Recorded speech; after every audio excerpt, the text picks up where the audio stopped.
دل اتنا بڑا تھا کہ آپ کئی سمندر ان کے دل میں آ جائے جگہ پھر بھی بہت باقی رہے گی، اتنا بڑا دل تھا۔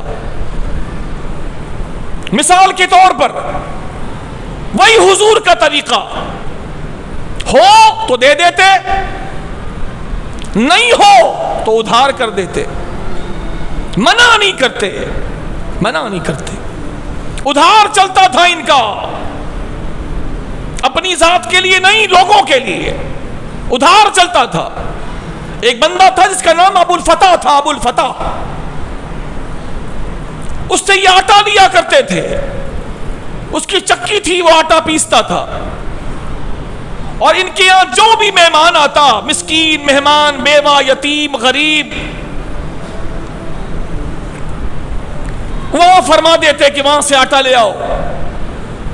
وہ بغیر سوال و جواب کے آٹا بھیجتا رہتا، سبزی والا سبزی بھیجتا، فلاں فلاں چیز بھیجتا، یوں چیزیں آتی رہتی، پکتی رہتی، لوگوں میں خیرات چلتی رہتی، ادھار چڑھتا رہتا۔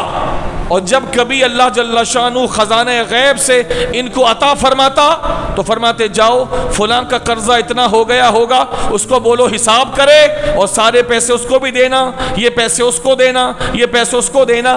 یعنی اللہ کی مخلوق کی خدمت کے لیے اپنے آپ کو قرض کے بوجھ تلے بھی لے جایا کرتے تھے، قرض لے لیا کرتے تھے۔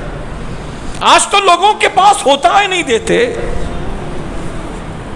آج تو لوگوں کے پاس ہونے کے باوجود کسی کی عزت تار تار ہو جاتی ہے،